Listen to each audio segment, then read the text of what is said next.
diferencia no fue la elección del 2000, cuando la alternativa era sacar o mantener al PRI en Los Pinos, sino la que está por venir. La opción se plantea en términos contundentes, entre los proyectos de la derecha y de la izquierda. La disyuntiva presente ha resultado aún más significativa por el contexto de profundas divisiones sociales e históricas. En estas condiciones, el marco institucional, herencia de la última etapa del antiguo régimen, no resistió la presión y varios diques cedieron. El resultado inmediato de esta crisis institucional es un presidente electo de derecha frente a una izquierda que se niega a reconocerlo como tal, acusándolo de ser producto de un fraude. Por eso, la izquierda ha desechado el papel de oposición leal que se le quiere asignar y ha optado por darse su propio presidente simbólico, que va a recorrer el país todo para ir determinando dónde, cuándo y cómo la izquierda dará la batalla al gobierno y a sus aliados. Esa decisión promete ser el inicio de una larga movilización social que nadie sabe cómo va a desarrollarse, pero que en cualquier caso se propone mantenerse en el plano de lo pacífico. La política mexicana actual es en buena medida de carácter negativo. El PAN y sus aliados tomaron la iniciativa de ir en esa dirección al centrar la parte final y decisiva de la campaña electoral, no en sus propuestas, sino en convencer al electorado de que el candidato de la izquierda era un contendiente legal, pero no legítimo.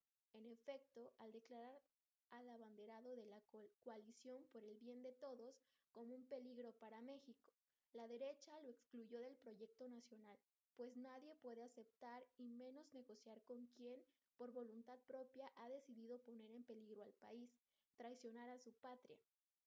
Desde la derecha se dijo que a ese personaje había que detenerlo, a como diera lugar, y así se hizo o se creyó que así se haría. Solo cuando las instancias legales desecharon la posibilidad de revisar a fondo los discutibles resultados de una elección muy cerrada y declararon presidente electo al candidato de la derecha, este y los suyos cambiaron de enfoque y ofrecieron su mano tendida, la otra peligro para México. El cambio resultó tardío, pero sobre todo ilógico. Si la visión panista inicial era correcta, el líder de la izquierda sigue siendo lo que era, por tanto, no es moralmente correcto querer llegar a acuerdos con un riesgo para el país. La izquierda, por su parte, ha reaccionado a la campaña negativa y a lo que considera una elección fraudulenta, negándole legitimidad y cooperación al gobierno panista. La oposición usará su negatividad como punto de partida para reconstruir la base social de su proyecto alternativo de nación. Esa propuesta está anclada en los 24 no aceptados que enuncia Andrés Manuel López Obrador el 16 de septiembre del 2006. Se trata de un rechazo a lo negativo, no cancelar el porvenir de los pobres, tampoco privatizar el petróleo y la industria eléctrica, al igual que no continuar con el abandono al campo, la persistencia de los grandes monopolios privados vinculados al poder y otros aspectos de nuestra realidad que se identifican como resultado del verdadero proyecto puesto en marcha por la derecha desde la crisis de 1982. Por su lado, la izquierda no contaba con algo parecido a la élite que apoyaba en ese entonces al gobernador de las elecciones. Su campaña consistía en crear agitación entre la multitud y propaganda contra el PAN, para así fortalecer las bases de sus acciones electorales futuras.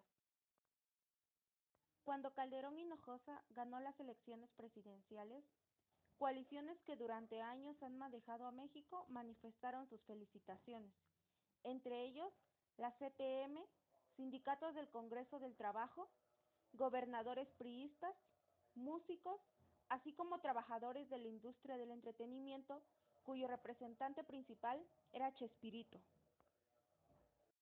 La manera tan astuta en cómo se impuso a la derecha en las elecciones y su negativa de hacer un conteo voto por voto provocó un sentimiento de rechazo hacia el ganador.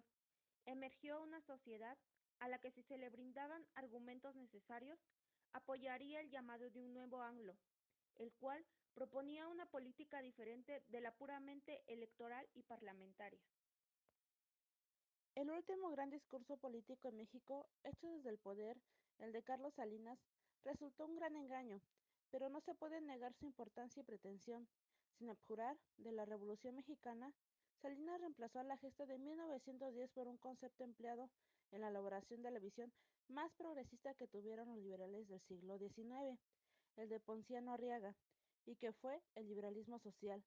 Ese término permitió a Salinas y a sus tecnócratas elaborar un discurso que mantuvo la propuesta de justicia social y la responsabilidad del Estado para con los más pobres, ideas que en México venían de muy atrás y cuya contraparte material fue el Pronasol. A la vez, ese liberalismo bautizado como social le permitió a Salinas justificar su adhesión a los principios del Consenso de Washington, apertura y predominio del mercado y privatización, austeridad fiscal y el Tratado de Libre Comercio con Estados Unidos. Ernesto Zedillo ya no se ocupó del discurso sino de preparar la entrega del poder del PAN, pues el PRI ya no tenía forma de seguir monopolizándolo. La necesidad de poner el problema de la pobreza en el primer lugar de la agenda nacional es dictada por la historia y el sentido de la justicia y la dignidad. Para ser efectivo el primero a los pobres, ya no es suficiente una nueva edición de Pronasol, Progreso u Oportunidades. Una política social compensatoria es importante, pero lo fundamental es la solución estructural, es decir, usar la política económica para crear empleo y sobre todo hacer lo que hasta hoy se ha soslayado, dar formas a un sistema educativo de calidad que impida que México siga reprobando en la evaluación internacional de la materia. Podemos dividir el desarrollo mexicano en tres grandes periodos de tiempo. El primero abarca desde la caída y conquista de Tenochtitlan hasta la Guerra de Independencia Mexicana de 1810 a 1821. Se caracterizó por la mezcla entre indígenas y españoles que derivó en los criollos y mestizos. El cambio social fue lento pero constante. El segundo abarca desde la Guerra de Independencia hasta los gobiernos de Juárez y Díaz. Este se caracterizaba por tener dos grandes imperios. Ambos reformaron varias veces sus leyes y sus constituciones, pero ninguna de estas estuvo asociada con la realidad de sus tiempos, ya que los indígenas no tenían derechos y se buscaba impulsar a las élites extranjeras a desarrollarse. Se dispersó el poder, hubo un gobierno pobre con autoridades incompetentes e incapaces de defender a la nación de las ambiciones extranjeras. El tercer periodo inicia con los gobiernos de Juárez y Díaz. Ambos consolidaron las bases del Estado Nacional, lo separaron de la Iglesia y lo pacificaron.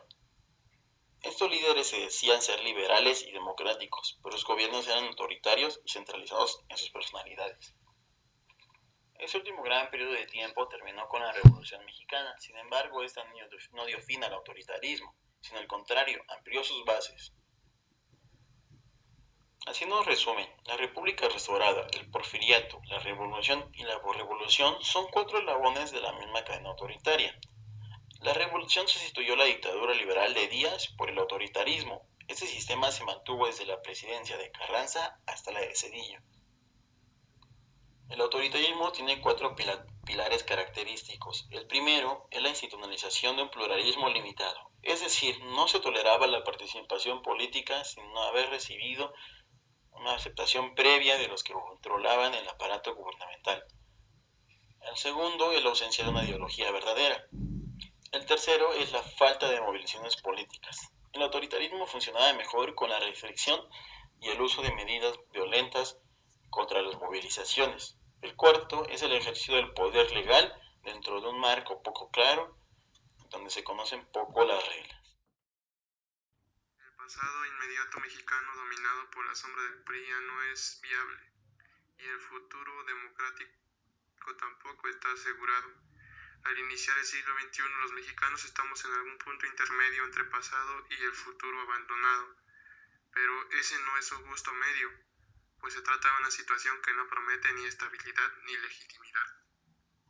El evidente esfuerzo de derecha llevado a cabo desde dentro y de fuera del gobierno por cerrar la posibilidad de una alternancia derecha-izquierda ha terminado por llevar a esa izquierda a recelar el camino electoral y a empujarla a organizarse ya no en función de las urnas, sino de una confrontación abierta, sistemática, permanente con la derecha.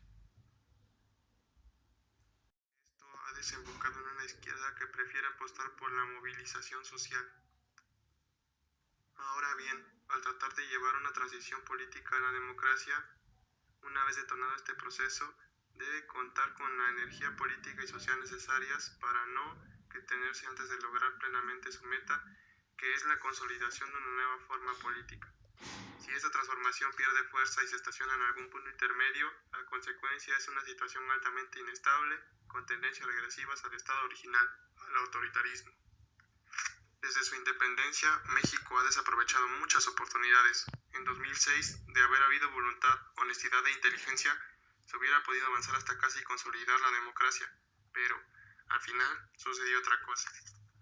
Y es que en buena medida en México se ha seguido de fondo la famosa máxima del príncipe de Salina, el personaje de la novela El gato pardo, que en la Italia garibaldina concluyó: es necesario que todo cambie para que todo permanezca igual.